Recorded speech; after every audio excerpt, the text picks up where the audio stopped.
Lo, kumusta mi adlaw kanang tanan magigsuno ka sampiak. So here we go again. Buhay Amerika Duterte loyalist ngayon na. Wala na ito mo to koy kaluya.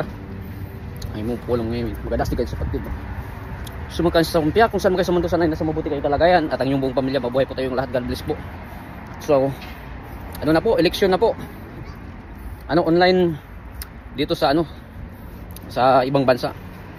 Ako problema ko ngayon, iwan ko ba hindi ako makaboto kasi nung bumoto ako dati nung 2016 yung panahon ni ano Tatay Digong i-minimail lang yung ano di ba yung mga balota tapos magano lang kami shading yung circle tapos ihulog lang namin sa ano sa mga boxes dito yun lang yung dati sa ano naman noong ilan ba yun yung election naman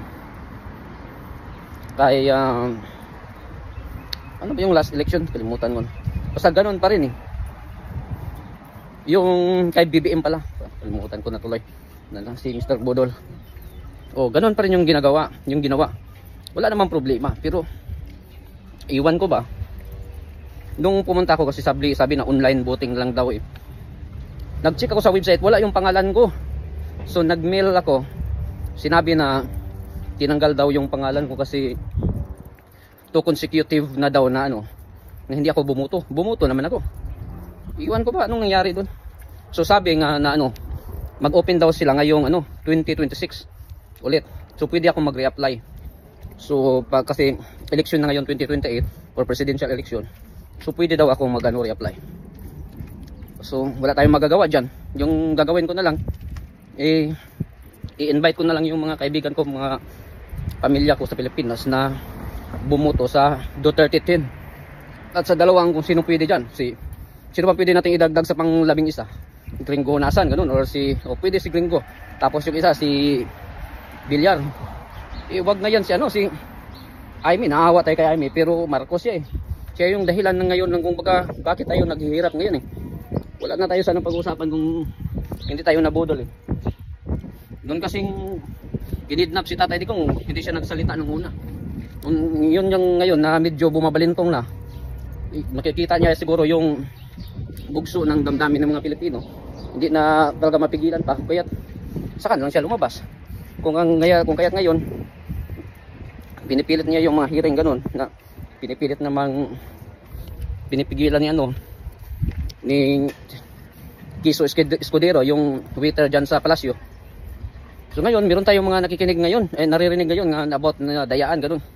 Kasi 'di ba sabi ni sino ba 'yon? Yung Comelec chairman si George Garcia na sinisecure daw yung ano. Dapat daw pag bubuto kayo online, may ano daw diyan, may bibigyan kayo ng ano QR codes ganun. Pero makikita nyo talaga yung sino yung binubuto nyo. Ganun. Pero pag scan daw hindi daw yan ano makikita o hindi nakikita. Kumbaga privacy purposes daw yan. Tapos doon naman sa QR codes, doon daw makikita yung ano, kumbaga reset mo. Pero hindi makikita yung mga politiko, kung sinong nandyan. Kasi ang purpose nila, para hindi daw magagamit sa mga vote buying. Ang problema ngayon, may nagsilabasan, ang daming lumabas na may mga pangalan sa mga party list at mga senators na tumakbo na hindi naman nila binuto. Makikita natin dyan sa internet, sa TikTok, sa Facebook. So ano ba talaga George Garcia, parang binubudol mo rin kami Ano ba to? Dayaan na ba talaga? Huwag mong sabihin na ano. Kasi kung encrypted talaga yan, sabi mo, na wala makikita yung pangalan, mga ano dang taga, encrypted mga ano yan, codes. Pero ang problema ba't may mga pangalan na ano, yung mga senador? So di natin alam, ano ba talaga yung totoo dyan. Kasi lumabas nag-counter si George Garcia. Lumabas siya, sabi niya na ano, wag daw alalahanin yan kasi kung ano pa yung lumabas diyan, hindi daw yan yung ano. Pero kung tayo parang lukuhan na to Bakit ba lumabas yung mga pangalan na yun at yung sinabi na yun yung ID, yun yung receipt mo talaga. So yun na talaga yun. Parang talamak na talagang dayaan. So titingnan natin kasi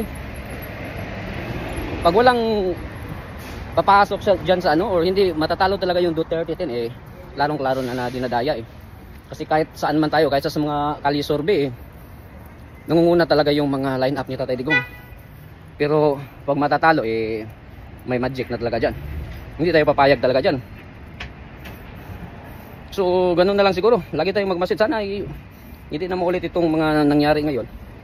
Kasi klaro na ano talaga parang ano talaga, may dayaan talagang nangyayari ngayon. May mga hukus-pukus talaga. Tapos dyan naman kay Manang Aimee, kahit naawa tayo, hindi pa rin natin ibubuto yan Maliban na lang siguro kung kasuhan niya yung si Marbel, si Torre, at ipa-impeach niya yung kapatid niya.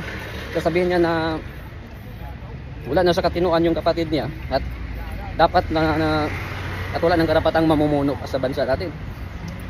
Yan, bibilib ako dyan. Pero sa ngayon, kulang pa. At saka hadlang din yan hadlang din yan si Chis Escudero Kasi klarong-klaro na yun si Marcos, yung pangalan, yung hirap banggitin. Yung ambassador, yan na di ba sinabi nila na best friend daw ni Lisa Tanas. So makikita talaga natin na is either si Tambaloslos o si Lisa Tanas talaga yung nagpaplano, di ba, sa pag-kidnap kay Tatay Digong. Either or both, ganun lang yan. Kasi sino ba naman yung may galit sa mga Duterte, di ba? Sila lang. Kasi makikita naman natin talaga na hindi talaga si Marcos. Kumbaga puro oo lang talaga to si Marcos Parang puppet lang talaga to Totoo talaga yung sinabi na talaga ceremonial president lang siya Pero hindi siya yung nagpatakbo ng gobyerno sa Pilipinas. So titingnan natin kung talaga yung talaga nito kasunod. Kasi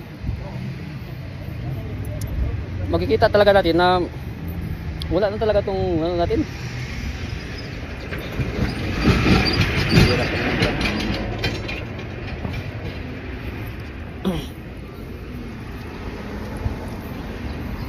Pick up tayo ng anak natin.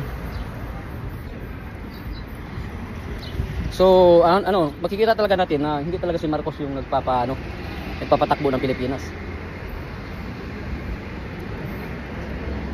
So sila, Marcos Lacanilaw pala pangalan nun, yung ambassador. Kasi siya lang yung pumirma na nag-represent doon sa di ba karapatan. Tinanong siya nila ni Aimee, nila ni Senator Bato. Kaya pinakontip sana siya ni Senator Bato kasi dahil sa paglaying niya doon Doon niya tinanong siya na may alam ba siya sa kung dinala ba si Tatay Digong before sa ICC, dinala ba sa local yung Roman statute, yung talaga local court natin, yung tinatawag na tinatawag sa local court natin before dadalhin sa ICC. Pero hindi yun nangyari, di ba? Sabi niya wala daw siyang alam. So makikita talaga na he was lying. Niloloko lang tayo, pati yung mga senator natin. Kung kaya so lang, basta klarong-klaro naman talaga na so na talaga to. So wala na sigurong patunguhan pa itong kasi hanggang ngayon pilit daw na pinipigilan ni Chis Escudero na ipagpatuloy pa itong hearing, di ba? Kasi na sila na sila kung sino talaga yung totoong mastermind sa pagpadala kay Tatay Digong. Inamin na si Marbel talaga. So sabi naman ni Marbel, pero hindi naman talaga na si Marbel yan. So siyempre utos din yan sabi ni Remulla, siya daw yung pero hindi naman yan kikilos si Remulla kung wala yung bas-bas pinakamataas talaga. So it's either Tambaloslos at saka si Liza or both. Ganun lang yan talaga. Kasi kailangan talaga natin yan kasi magagamit yan in the future kung may mga kasuhan ng mangyayari dyan. Ganun yan. Kasi ngayon bilang na yung mga araw talaga nila. Kasi si Marcos wala na yan Negative na nga sa survey. Wala na yung mga supports sa mga taong bayan. Kung kaya itong mga ngayon naglaglagan na sila kasi bilang na rin yung mga araw nila. Darating yung panahon may mga maghihimas riya dyan. At baka yan, tatakbo yan papunta ng ibang bansa. Sigurado tayo dyan. Yung atin ngayon ay papanalo natin itong Duterte 10 talaga. Kung may nakikita na tayong dayan, importante bubuto tayo. Ako gusto ko talagang bubuto pero wala naman yung pangalan ko. So anyway, hanggang dito lang muna. God bless po sa ating lahat.